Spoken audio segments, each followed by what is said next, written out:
All right. Jeff just told me to introduce my friend. John Paton is CEO of Journal Register. He's a nice Canadian, but that's redundant because all Canadians are nice. Well, Vancouver, I know. I got to think. Outsiders, Americans, surely from Washington State. So John is a mentor of mine in looking at our new world in new ways, and I just blather about it. He frickin' does it.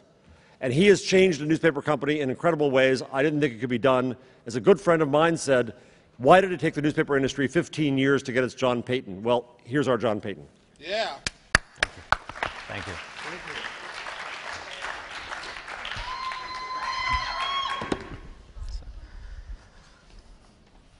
Hello, I'm old media. I'm a newspaper man. I have been for 35 years. And just like those recovering drunks at Alcoholics Anonymous with their 5 years sober coin, I actually have a plaque on a clock at home that documents 22 of those 35 years. I started as a copy boy, and and when people really did have coffee in the newsrooms, and people really did smoke cigars in newsrooms. And I've been everything from a reporter to a city editor to managing editor to an editor-in-chief, a publisher and a CEO, tabloids and broadsheets, and a bunch of times.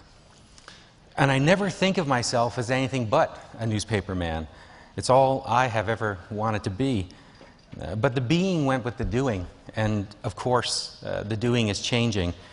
And as a newspaper man, I and my industry are routinely these days being told that we've been typecast. These are the tools of my trade.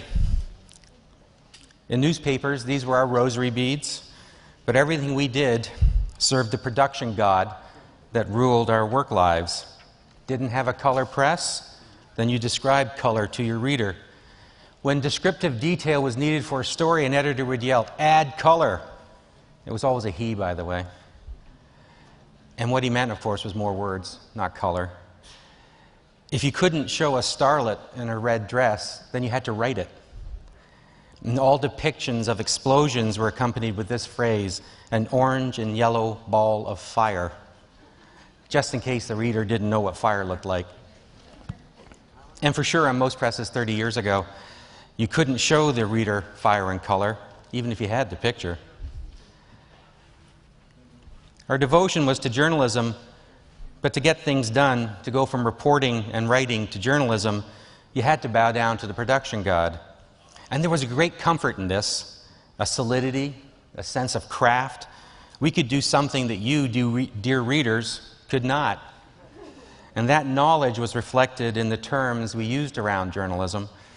The first paragraph of any story was called a lead, just as you see it spelled above.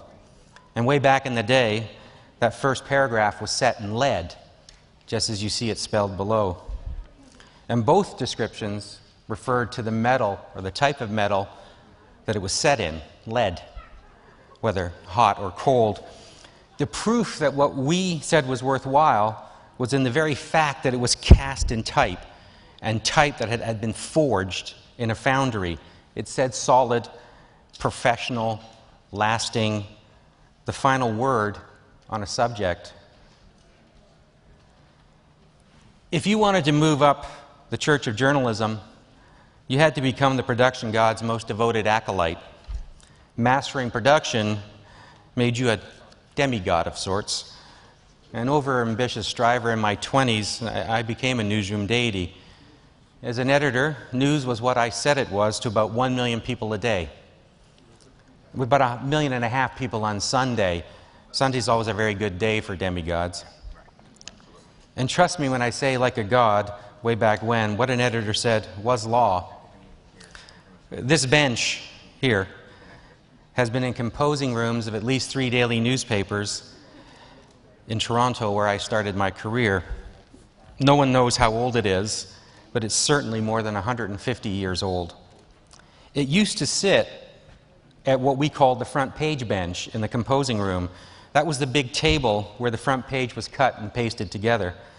The front bench was elevated, it was higher up, indicating its status, the front page being the most important page in the newspaper, the page where we told everyone that this is the most important news you will learn today, so pay attention.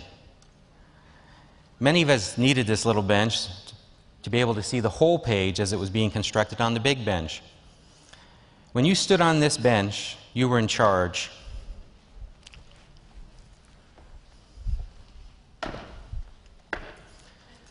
I have to tell you, I loved standing on this bench.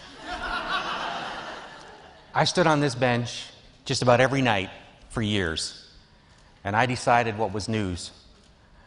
There wasn't a war, a crash, or a lottery winner I didn't personally take credit for. And back in the bar at the end of the shift, back in the day when seltzer was just what you put with a mixed drink, people would applaud me on that war, on that lottery winner, and on that car crash, as if I had conjured them up myself just to make the story better.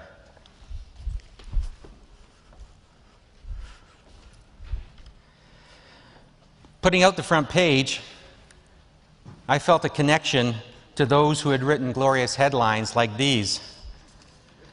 I can't tell you what I would have done when I was 28 to have been able to have the opportunity to write headless body and topless bar. I would have done anything to be able to write headless body and topless bar. And the person who wrote that headline at the New York Post is in a newspaper heaven forever and a day because of that. Even the guy who wrote Dewey Defeats Truman is somewhere. Maybe not newspaper heaven. It was a glorious, glorious time, and it was ever lucrative. While we in the newsroom practically prided ourselves on being numbers stupid, we knew we needed lots of them to keep track of the dollars rushing into the newspaper. Editors vied with each other to see who could spend the most money. I once rented a plane as a reporter, and expense accounts were legendary. When I was 32, a very long time ago, I received a reprimand from a publisher for a particularly obscenely expensive lunch with the following directive, quote, "You are no longer allowed to order Armagnac or any other after-dinner drink that is older than you are." It left a little wiggle room. But of course, nothing does last forever. The ones and the zeros that we used to monitor the deluge of money that was flowing into our coffers became numbers of a different kind. The kind that would break down the walls surrounding our fortress of knowledge, and we lost control, we lost exclusivity. Maybe, said the folks that we used to call the audience, just maybe, news is not just what you say it is. But of course we didn't listen. With as much money as we had, look at all those numbers, why would we ever have to change? And besides, we were right. We made the news, right? Well, no. Nearly 20 years after the web browser made an appearance, our model for news is broken. And there isn't one that can fix it. You can't fix what the internet broke. You can only start again, anew. Nearly out of money and almost out of ideas, even the most stubborn among us in old media is now ready to listen, ready to change, to break the cast that we've been molded in, and to pursue our first devotion, journalism, but maybe this time journalism that works. And man, we are trying hard.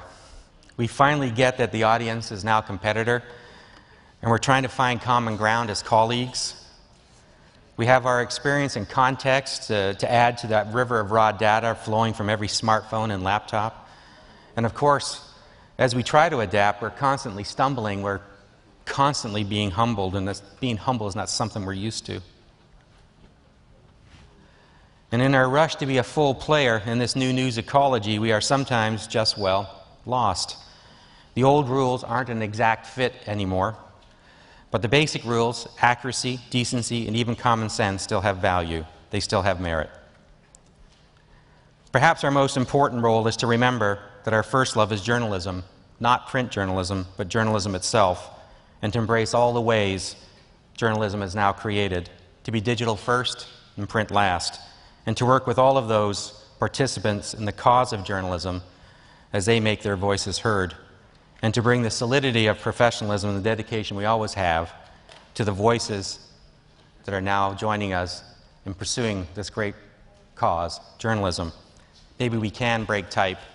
Maybe we really can teach an old dog new tricks.